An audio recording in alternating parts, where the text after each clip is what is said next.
반갑습니다. 이제 20번째 강의를 시작하겠습니다. 지난 강의에서는 한국 교회헌법 또는 교단헌법의 어원에 대해서 말씀을 드렸습니다. 이제 앞으로 강의를 하게 될 때는 교단헌법 또는 교회헌법 이렇게 두 가지 용어를 쓰게 되는데, 저는 주로 교회헌법을 중심으로 쓰고 학문적으로 또 특별한 어떤 필요가 있을 때만 교단헌법을 언급하려고 생각합니다. 왜냐하면은 교회헌법과 교단헌법이 듣는 이에 따라서는 다양하게 다르게 들릴 수가 있고, 또 어떤 부분은 범위가 교단헌법은 넓은데 교회헌법은 거기다 어떤 것이 더 추가되는가 하는 의문점을 가질 수 있기 때문에 그렇습니다. 늘 우리가 생각한 대로 법이라는 것은 어원, 그 다음에 단어가 지칭하는 또는 단어가 포함하고 있는 여러 가지 의미를 정확하게 알고 시작하는 것이 중요합니다. 그래서 교회 헌법이라 하면은 여태까지 우리 장로교나 또는 다른 타 교단도 꾸준히 써왔던 공통적인 언어이기 때문에 교단헌법을 중심으로 말씀을 드립니다. 지난 강의에서 교단헌법의 그 어원적 의미와 또 연역에 대해서 간단하게 언급을 했고, 이번 강의에서는 교단헌법의 가장 중요한 그 얼개라고 할 수 있죠. 구조에 대해서 간략하게 말씀을 드리고자 합니다. 이제 어떤 것이든지 간에 이제 집을 짓는다고 봤을 때는 먼저 골조가 잘 들어가 있고, 골조가 들어간 다음에 이제 방을 몇 개 또는 또 대청 또는 화장실 또는 어떤 그 서재 여러 가지를 이제 꾸미는 것입니다. 근데 이제 이것도 이제 시대와 또 사람들의 성향에 따라서 다르게 됩니다.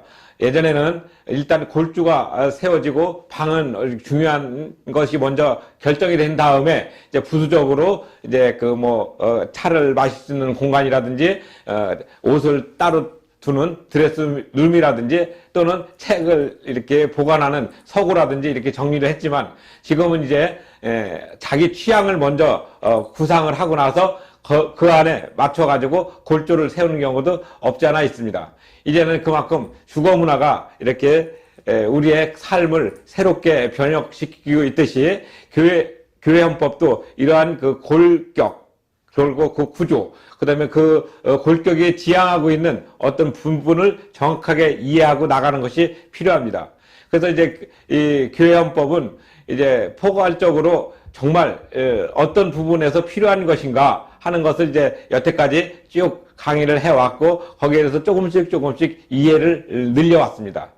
이제 구체화된 어떤 모습으로 들어갈 때 이제 그 교회헌법이 어떤 모습으로 되어 있는가 하는 것은 이 책 156쪽에 이제 교회헌법의 또 그 교회헌법의 역사적인 발전, 그 다음에 교회헌법의 구조, 그 다음에 교회헌법의 내용, 그 다음에 교회헌법의 법적 지위에 대해서 이렇게 자세하게 써 있는데, 그런 것들은 이제 차후로 설명을 드리고 함께 의견을 나누겠지만, 이제 오늘은 교회헌법이 가지고 있는 제일 중요한 구조가 어떤 형태로 되어 있는가를 말씀드리겠습니다. 여기에서는 이제 교회헌법은 이제 먼저 뭐가 있냐면 교회 정치 부분이 들어갑니다.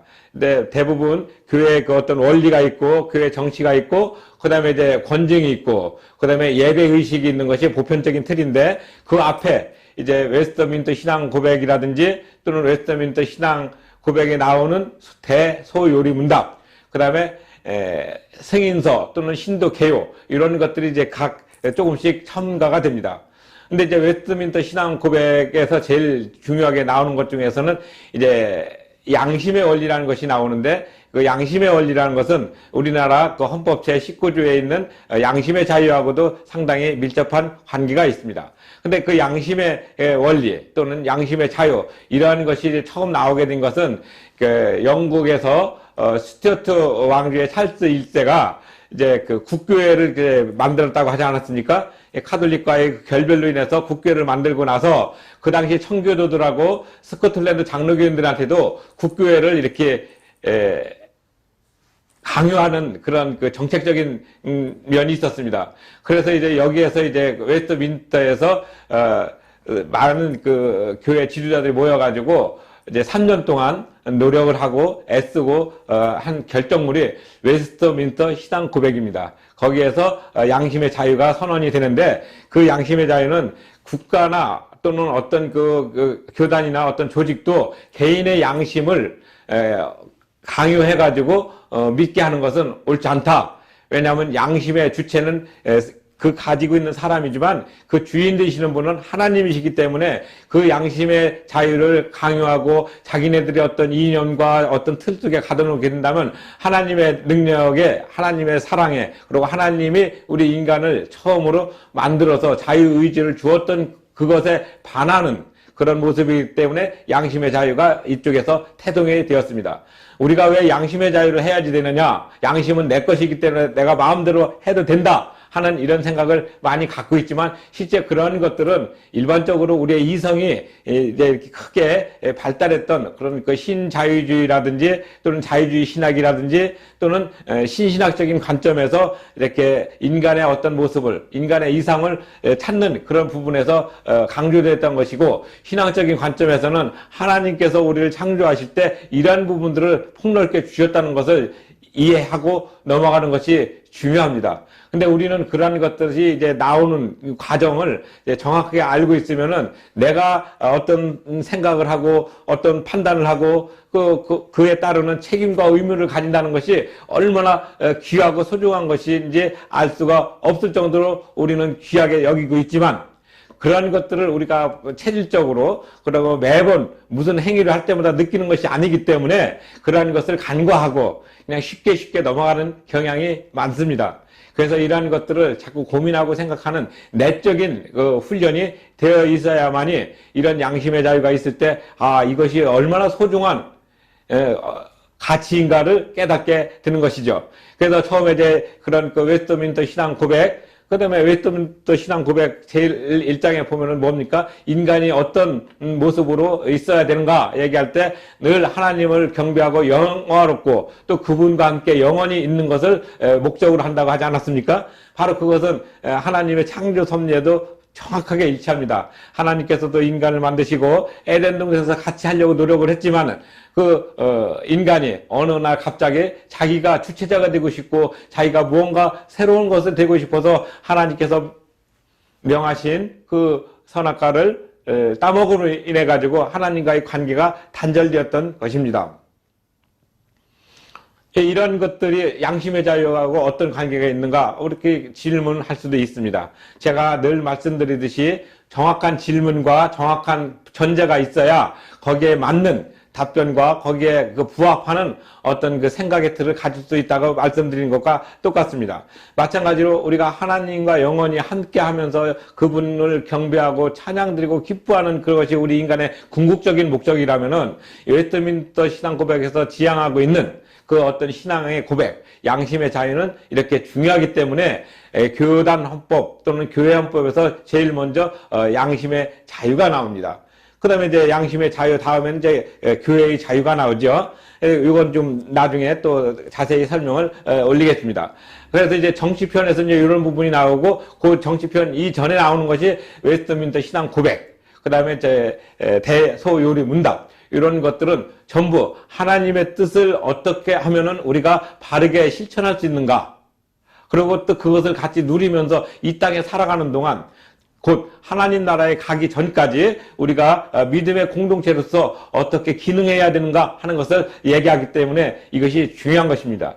그래서 교회 헌법은 우리가 생각하는 세상적인 어떤 삶의 기율을 얘기해 주는 것이라고 생각하기 쉽지만 그 이전에 벌써 신학적인 부분, 아까 말씀드린 하나님이 인간을 왜 창조하셨고 왜 인간과 함께 있기를 원하셨던가 하는 것을 가지고 있는 그런 부분을 또 함축하고 있습니다.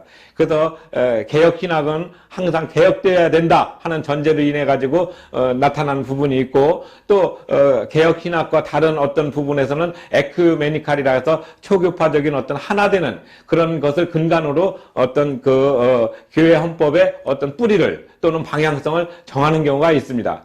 그래서 어떤 데는 근본주의적인 개혁신학을 중심으로 교단을 형성하는 경우가 있고, 또 그러다 보면 거기에 맞는 그 헌법 조문을 제정하게 되는 것이고, 또 에큐메니칼 운동으로 인해서 교파적인 어떤 부분을 나타내게 되면 거기에 맞는 어떤 단어와 거기에 맞는 어떤 그 이념을 가지고서 교단 헌법 또는 교회 헌법에다 반영하게 되는 것이 일반적인 추세입니다.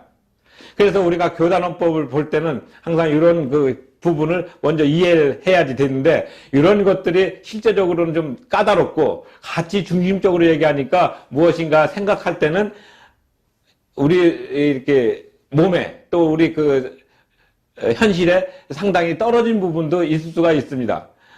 그래서 그런 부분들을 이제 우리가 생각할 때는 믿음의 관점에서 어떻게 그것을 소화시키고 있느냐, 이런 것이 또 새로운 어떤 중요한 전제로 떠오르게 되죠. 그래서 우리가 교단헌법을 볼 때는 여기 있는 대로 먼저 신조가 있고, 그 다음에 신조 다음에 이제 정치, 예배모범, 권징 이런 것이 들어오고, 이제 그 어떤 그 시행 세칙이라든지 운영 세칙 또는 사무 관리 이런 식으로 이렇게 또 다시 하부적인 구조로 교단 헌법이 만들어져 있죠. 근데 이제 우리나라 교단 헌법은 우리가 스스로 만들었고 우리가 스스로 자생적으로 한 것이 아니라 미국 그 장로교 또 미국 개혁교회 장로교단의 그 헌법과 그 조문을 거의 그대로 갖고 왔습니다.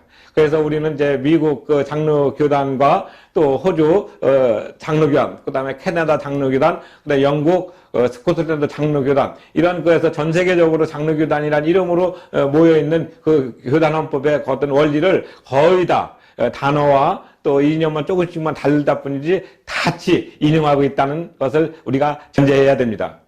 그리고 또 우리나라에 처음으로 신앙, 그 기독교를 이식시켜준 그 분들은 이제 대부분 이제 그 미국 프린스턴 대학교에 있는 그 어떤 근본주의 신학적인 것을 가지고 왔습니다.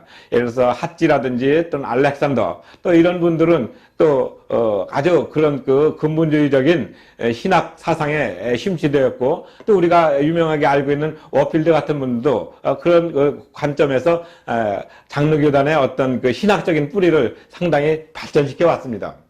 물론 이제 그 이전에 이제 루터라든지 또는 녹스라든지 또는 많은 어떤 사람들이 장로교단의 어떤 뿌리를 만들고 있었습니다. 그러나 칼빈이 기독교 강요에서도 강조했듯이 어떤 그 장로교단이라는 것은 장로 말씀드렸던 듯이 이제 나이 드신 분, 또 수염 난 사람, 이런 것을 의미한다고 하지 않았습니까?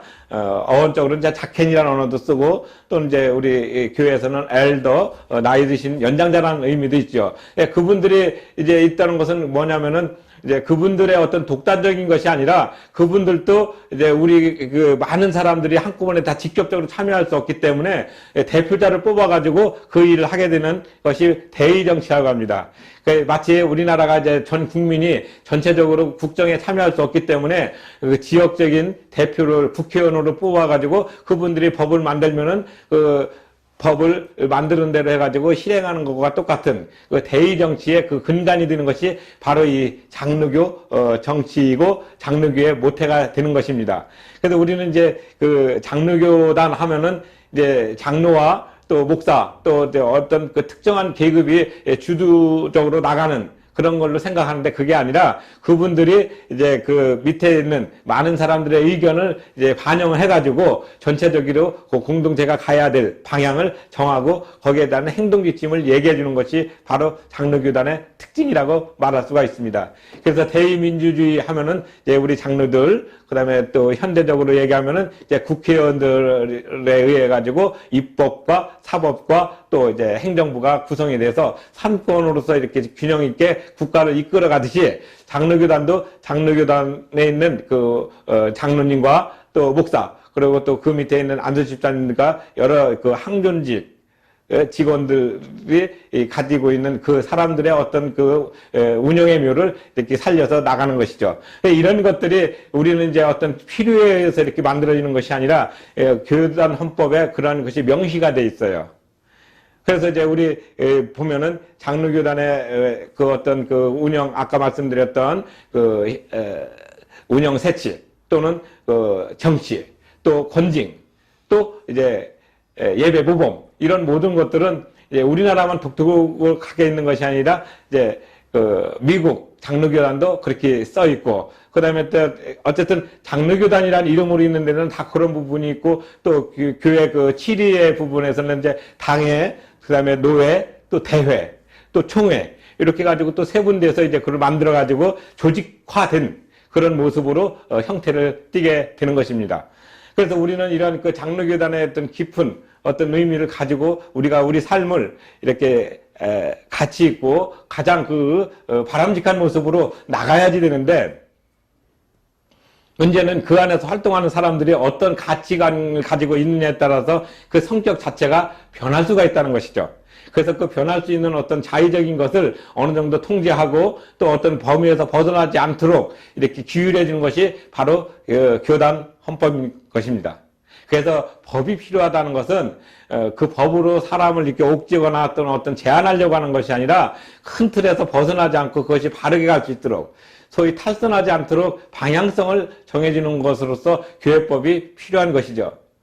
그래서 어떤 이들은 하나님 믿는 사람들이 왜 갑자기 교회법을 가지고 이렇게 따지느냐, 또는 교회법이 뭐가 이렇게 중요하냐, 또는 교회법이 과연 우리 그 실정법으로서 기능하지 못하면서 뭘 그렇게 이렇게 목숨 걸고 싸우려고 하느냐 하는 그런 의견들도 없잖아 있지만, 실제 그건 모르는 얘기죠. 왜냐하면 교회법을 통해 가지고 우리가 어떤 틀 안에서 자유함을 누리는 것, 그 우리가 예를 들어 가지고 우리가 예수님 안에서 자유함을 누리는 것이랑 또 예수님 바깥에서 자유함을 누리는 것이랑은 전혀 차원이 다른 것을 우리는 이해를 해야지 되는데, 우리는 그러한 것보다는 자기 필요에 따라서 이렇게 자꾸 얘기를 하게 되는 것이죠. 근데 그것도 괜찮지만 중요한 것은 예수 안에서 우리가 올바른 자유함을 누리는 것이 가장 좋은 형태로 우리가 믿고 또 그 안에서 공동체가 형성되는 것과 같은 것입니다.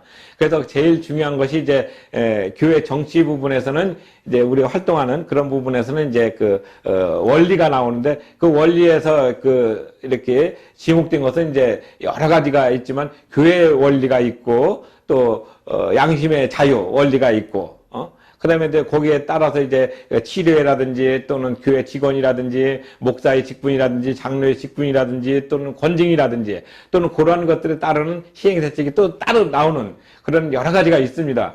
근데 우리가 이제 이런 것을 너무 이제 전문적으로 따지다 보면은 언제 그걸 다 공부하느냐, 성경도 제대로 모르면서 성경 공부할 시간도 없는데 이렇게 하시는 분들도 있어요. 그러나 이런 것들은 어떤 그 성경 공부를 한다든지 또는 어떤 그 교회 안에서 활동을 하다 보면 자연스럽게 이런 부분이 이렇게 투영이 되어 있다는 것을 우리가 한번 생각해 보는 것 뿐이지 그걸 가지고 억지려고 했던 것은 아닙니다. 그래서 교회법이 바로 이런 부분에서 상당히 유용하게 우리한테 다가옵니다. 물론 이제 이 책에서도 보면은, 이렇게 교회에 어떤 양심의 자유가 있으면은, 개인의 자유가 있으면 또 그 개인들이 모여있는 단체가 있을 것입니다. 그래서 교단이라든지 또는 총회라든지 노회라든지, 근데 그쪽에서 규칙을 만들고 또 총회에서도 또 규칙을 만들고 또 거기에서 나타나는 것은 또 그래도 어느 정도 나름의 어떤 정당성을 인정하게 되죠. 그래서 이게 단체의 자유도 갖게 됩니다. 그래서 같은 교단에서 이렇게 하기로 했다 해서 그 부분을 이제 벗어나게 되면은 안 되는 그런 부분으로 규율을 하게 되는 겁니다. 왜냐하면 개인의 자유가 뭉쳐가지고 하나의 그 단체가 됐을 때는 그 단체의 모임도 자유롭게 그것을 인정해주는 그런 것이 필요하기 때문에 그렇습니다. 그래서 양심의 자유가 개인적으로 있고 양심의 자유가 또 단체적으로도 표현되고 있다는 것. 아마 이 얘기는 잘 들었던 얘기가 아닐 것입니다. 그래서 교회가 행하는 것들은 상당히 중요한 역할이라는 것을 다시 한번 강조하면서 이런 부분들을 우리가 생각할 필요가 있습니다. 그 다음에 또 그런 그 개인과 단체가 모였으면 그 무엇을 하느냐. 그래서 그것은 바로 진리의 전파 아니겠습니까? 그래서 그것을 하나님 말씀, 그 성경을 올바르게 해석하고 이해하고 나갈 수 있는 그런 부분. 그러니까 우리 인간은 완전한 해석을 하지 못하기 때문에 성령님께 그 간구하지 않습니까? 그러니까 성령님께서 주시는 지혜와 성령님께서 주시는 어떤 영감을 통해 가지고 우리가 예수 그리스도의 그 모습을 증거하면서 이 땅에 그의 나라가 널리 전파될 수 있도록 하는 것이 바로 교회의 궁극적인 목적이 아니겠습니까? 그래서 그런 부분들을 제대로 기능할 수 있도록 뼈대를 갖춰주는 것이 바로 교회법인 것입니다. 아까 건축물을 쓸 때 예전에는 이제 굴주가 올라가면 거기다가 이렇게 방 몇 개, 화장실 몇 개, 또 대청, 또 거실, 또 부엌, 뭐 이런 여러 가지를 이렇게 넣듯이 마찬가지로 교회법이란 것이 뿌리가 이렇게 딱 이렇게 얼개가 생기면 그 안에다가 이제 지금 말씀드린 양심의 자유, 그다음에 단체의 자유, 또 목사, 전도사, 또 장로, 또 교회 직원, 이렇게 한 사람들을 이렇게 다 이렇게 집어넣고 그 안에서 하나의 그 틀을 형성하는 것과 같은 이치입니다. 그래서 우리는 이제 항상 이제 그런 부분들을 이제 나갈 때는 이제 교회에도 이제 하나의 형태를 갖고 있지만 그 교회가 눈에 보이는 건 아니지 않습니까? 그래서 그것을 이제 그 사람들이 모이는 것을 보통 예배당이라는 표현을 쓰는데 우리는 이제 대부분 이제 교회를 간다. 이렇게 쓰죠. 근데 엄밀하게 이제 법적으로 따지면 예배당에서는 이제 그 예수 그리스도를 구세주로 고백하는 사람들이 모여서 하나님께 경배하고 예배드리는 그 어떤 집회 장소고, 교회는 이제 무용적으로 또 유형적으로 보이는 것은 이제 교회라고 지칭하는 거지만 실제적으로는 예배당인 것을 말씀드립니다. 그렇지만 우리가 통상적으로 교회 간다, 그러면 이제 하나님께 예배 드리러 간다 하는 것을 이제 말하지 않더라도 그 포함되기 있기 때문에 교회 간다 쓰는 것이죠. 교회는 우리가 처음 말씀드린 대로 눈에 보이는 유형적인 교회, 그 다음에 눈에 보이지 않은 무형적인 교회. 그래서 무형적인 교회는 이제 하나님 나라 하나밖에 없기 때문에 이 땅에 각 지역으로 이렇게 흩어져서 있는 교회를 이제 보편적 교회라고 보통 얘기를 합니다. 그래서 그 보편적 교회들이 다 따로따로 떨어져 있지만 그래도 하나의 그 목적을 가지고 또 하나의 그 법적인 통일성을 가지고 규율하고 있는 것이 바로 교회헌법인 것이죠. 교회헌법은 그래서 미국 장로교회나 영국 장로교회나 한국 장로교회나 또는 저 호주 장로교회나 전 세계에 흩어져 있는 모든 장로교회에서도 공통적으로 쓰여지는 어떤 기본적인 틀이 있습니다. 물론 이제 그 사이에 조금씩 이렇게 언어적인 표현은 좀 다를 수 있어도 이념과 뜻은 똑같은 것입니다. 그래서 제일 먼저 원리, 하나님의 원리가 무엇이냐, 이것을 이제 교회에서는 가장 중요하게 생각합니다. 이것은 이제 우리 헌법에서 따지면 헌법 전문에 포함되고, 헌법 전문은 이제 그래도 앞으로 이 헌법이 어떤 방향성으로 만들어졌으며 앞으로 어떤 방향성으로 갈 것이며 어떤 필요에서 했다는 것을 쭉 이렇게 적어놓는 선언적인 의미하고 같습니다. 교회에서도 이런 그 원리라는 부분은 하나의 그 선언적인 의미로 이제 어떤 그 포괄적으로 이렇게 나타나고, 이제 거기에 대해서 좀 세세하게 나타나는 것이 이제 교회 정치입니다. 교회 정치에서는 먼저 이제 교회의 어떤 존립 목적, 그 다음에 교회가 어떤 형태로 만들어졌고, 또 사회, 또 우리가 살고 있는 부분에서는 어떤 모습으로 교회가 이렇게 기능해야 되는가, 그런 것을 얘기하고 있습니다. 그러면 또 교회라는 것이 있으면 그 교회 안에서 활동하는 사람이 필요합니다. 그래서 교회 직원이 필요하게 되죠. 그래서 교회 직원들은 이제 보편적으로 우리가 나눌 때는 항존직과 임시직이 있어요.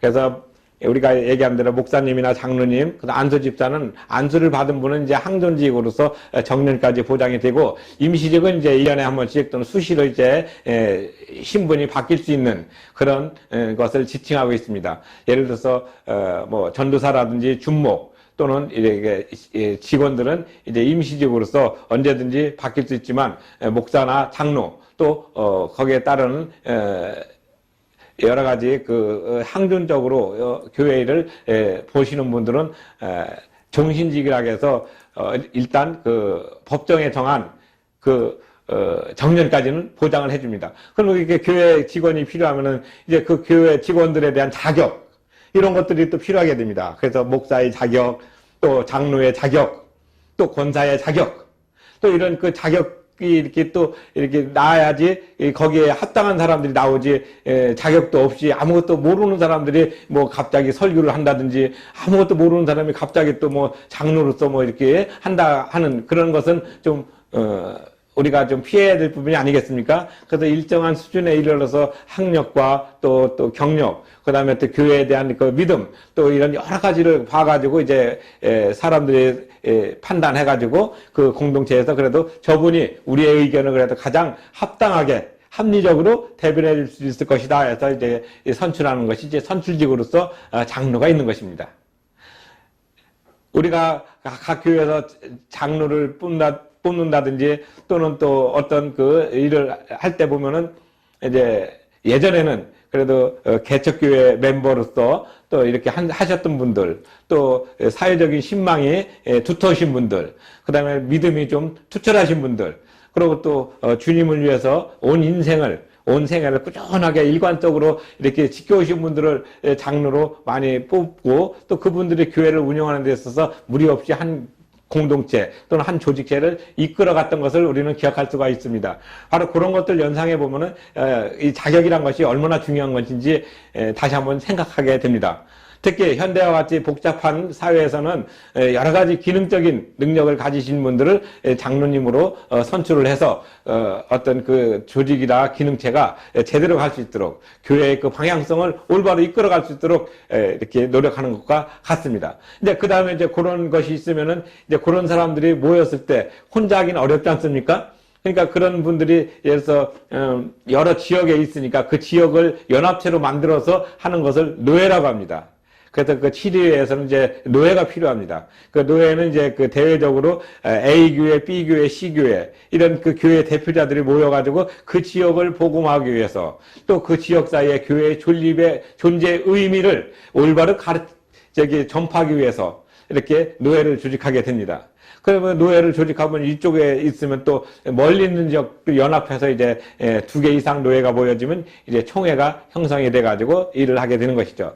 물론 이제 교회 내부적으로는 이제 당회라는 것이 있어서 이제 당회원들, 목사 한 분과 장로 2사람 이상 3사람이 되게 되면은 이제 자립당회로서 자립교회로서 어떤 기능하는 그런 것으로 자격을 부여해 가지고 일을 할 수 있도록 하고, 만약에 그 2명 당회원 그 장로나 목사 한 사람 에서 2명 또는 이렇게 이하가 될 때는 이제 경우에 따라서는 뭐 준당회 뭐 이런 형태로 쓰고도 있지만 원칙적인 용어는 이제 미자립교회가 되는 것이죠. 그래서 자립교회가 되려면은 이제 장로 3사람이 이상 돼야 되니까, 그러니까 목사 1명과 장로 2사람 이렇게. 원래 이제 목사도 장로의 반열입니다. 그래서 7위 목사는 설교권과 강도권을 갖고 있기 때문에 목사라고 지칭을 하는 거고, 그냥 일반 시무 장로는 또 장로로서 이렇게 기능하는 것이죠. 그래서 우리가 이런 용어적인 것도 이제 좀 정리할 필요가 있는데, 이제 이 헌법을 이렇게 배우다 보면은, 특히 교회 헌법을 이렇게 보게 되면은 그 용어에 따라서 혼돈이 올 수도 있습니다. 그래서 그런 것들을 정확하게 지적하고 또 정확하게 그걸 알고 넘어가는 것이 중요하기 때문에 조금 당황스럽지만 그런 것들을 이렇게 설명을 드린 것입니다. 그래서 이제 자립교회는 이제 보편적으로 제 책에 또 이제 그런 것을 언급했지만은, 이제 장로 한 사람을 뽑는데 이제 30명이 필요하면은 2사람이면 60명, 세례교인 60명이 필요하면 그 배우자까지 합한다면 한 120명 내외 되면은 이제 그래도 한 분의 그 목회자와 또 교회 활동을 자립적으로 운영하는 데 나올 수 있는 수익, 재정이 그래도 되지 않을까, 그렇게 해가지고 이제 자립교회 형태로 나가고 있습니다. 물론 이제 어떤 교단에서는 처음 이제 그 개척교회 할 때는 세례교인 30명당 장로 2사람을 이렇게 뽑을 수 있다. 그래서 운영하는 그런 것도 있습니다. 물론 이제 그것은 각 교단과 교회의 특성에 맞춰서 융통성을 부여한 것으로 생각이 되어집니다. 이것을 이제 옳다, 그르다, 이제 그렇게 이제 저는 이제 말씀드리는 것이 아니라, 항상 교회는 그 지역과 거기에 모여 있는 구성원들과 이런 모든 사람들의 어떤 그 특성과 그런 삶의 어떤 양태를 이렇게 고려해 가지고 신축적으로 운영하는 것이 또한 필요하기 때문에 말씀을 드립니다. 그리고 또 한 가지 중요한 것은 건징. 왜냐하면 교회는 완벽한 사람들이 모인 것이 아니라 불완전하고 기도 죄인이고 또 하나님 앞에 뭔가 간구하고 위로를 받고 싶은 사람들이 많이 모이는 곳입니다. 그래서 그런 분들이 모였기 때문에 그런 행동을 하게 될 때, 행동 양태가 나오게 될 때는 좋은 것도 나오지만 좀 좋지 않은 부분도 나올 수가 있습니다. 그래서 그런 것을 이제 어느 정도 이제 정리하고 관리하는 그 권징, 우리 말로는 이제 권선징악의 약자로서 권징이라는 부분을 나오게 되는데, 이것은 각 뭐 미국이나 캐나다나 영국이나 호주나 상록교단은 다 그런 부분은 다 있습니다. 특히 현대와 같이 이렇게 복잡하고 또 다양한 계층의 사람들이 다양한 생각으로 모여있기 때문에 나는 이것이 옳다고 생각했는데 또 저쪽에서 볼 때는 옳지 않다고 보는 경향도 있어요. 그런 부분들을 가장 최저한대로 기준을 삼아서 적어도 이 정도는 하지 않아야지 되겠다, 또 적어도 이 정도는 해야지 된다 하는 이런 규정을 정한 것입니다. 그래서 이제 권징이라는 부분은 계속 더 늘어날 수밖에 없는 이유는 그만큼 사람들의 삶이 다양화되고 또 그 다양화된 가운데서 나타나는 여러 가지 문제가 아주 우리가 생각하지 못했던 그런 부분까지 나오기 때문에 이제 권징은 계속 분량이 늘어날 확률이 높습니다. 물론 이제 이게 많이 안 늘어났으면 더 좋겠지만 이제 우리가 살다 보면은 그러한 부분들은 늘 있는 일상사이기 때문에 그것은 어쩔 수 없이 받아들여야 됩니다. 그리고 그런 부분에 있어서 우리는 이제 권징을 이제 귀하게 여긴다는 것보다도 권징이라는 부분에 자기 자신이 이렇게 해당되지 않도록 항상 하나님과 나와의 어떤 개인적인 관계, 인격적인 관계를 바르게 정립할 수 있는 노력이 필요하죠. 그러려면 개인적인 어떤 믿음의 어떤 가치관, 그리고 자기 신앙의 어떤 가치관, 또는 이제 크게 해서 종교적인 가치관, 이런 모든 것들이 어떤 그 양심의 자유에 어긋나지 않도록, 그 하나님께서 주신 어떤 말씀과 또 하나님께서 나에게 주시는 어떤 감동의 모습을 항상 올바르게 이렇게 공동체에 이렇게 기여할 수 있는 공동의 선을 이룰 수 있는 부분으로 나가야 되기 때문에 그렇습니다. 그래서 오늘 여기 나온 대로 이제 이런 그 교회의 어떤 그런 부분, 이제 직원의 자격, 그 다음에 또 권징, 그 다음에 또 이제 하면은 이런 것이 어우러져서 뭐가 나옵니까? 교회가 궁극적으로 어떤 방향으로 가야 되는가 하는 교회의 본질적인 요소가 또 이제 언급이 돼야 되겠죠. 그래서 우리는 교회 헌법을 통해 가지고 여러 가지 다양하게 생각할 수 있는 부분이 있습니다. 우리가 하나부터 열까지 다 이렇게 알 수는 없지만 그래도 이런 정도다 하는 어떤 그 생각의 틀이 어긋나지 않으면, 그것이 곧 양심의 자유에서 어긋나지 않으면은 무난하게 흘러갈 수 있는 부분이라는 것을 전제하고 싶습니다. 왜냐하면은 그 양심이라는 것은 누구한테 기준을 맞출 수 있는 것이 아니기 때문에 그렇습니다. 만약에 그걸 맞춘다면 예수 그리스도에게 맞춰야 되고, 그 양심의 주인은 주체자가 바로 하나님이시기 때문에 우리가 그러한 그 전제를 가지지 않고 내가 마음대로 할 수 있다 하는 그런 생각을 갖게 되면은 상당히 어려운 지경에 처할 수가 있습니다. 그래서 신앙의 자유에서 가장 본질적인 부분은 양심의 자유라고 할 수 있기 때문에 교단헌법 어떤 걸 보더라도 교회 정치에서 같이 운용하는데 첫 번째로 나오는 것은 바로 양심의 자유입니다. 그래서 어떤 분들은 이런 질문을 했어요. 아니, 왜 교회에서 양심의 자유가 나옵니까? 양심은 내가 마음대로 할 수 있는 것인데, 이렇게 하는 분들도 있었어요. 그래서 이런 부분들은 이렇게 설명을 드리고, 앞으로 우리가 이런 전제 안에서 교회의 헌법을 바라볼 수 있는 관점을 가지는 것이 필요하다고 말씀을 드렸습니다. 오늘은 양심의 자유가 어떤 것이다 하는 것을 여러 가지 틀을 가지고서 교회의 원리적인 부분을 말씀을 드렸습니다. 물론 이런 양심의 자유와 이런 그 교회 틀을 더 깊이 얘기할 수도 있습니다. 이제는 양심의 자유를 통해서 우리가 어떤 부분으로 이제 교회법을 바라봐야 될 것인가 하는 것을 이제 가벼운 창문으로 봤다고 비유할 수가 있습니다. 이제 다음 강의는 좀 더 깊이 있는 강의로 갈 것인데, 이런 가장 포괄적인 양심의 자유를 토대로 해서 꾸준히 연결될 것으로 생각하고 또 그렇게 이끌어 가려고 노력을 합니다. 여러분들께서도 이 강의를 들으시면서 교회의 본질적인 부분이 무엇인가를 깊이 생각하고 늘 하나님과 함께 기도하면서 깨달음을 달라고 하는 간구의 기도가 여러분 삶 속에 함께 있으면 대단히 바람직한 모습으로 신앙의 생활을, 그리고 양심적인 어떤 틀을 가지리라 믿습니다. 이것으로 오늘 강의를 마치겠습니다. 감사합니다.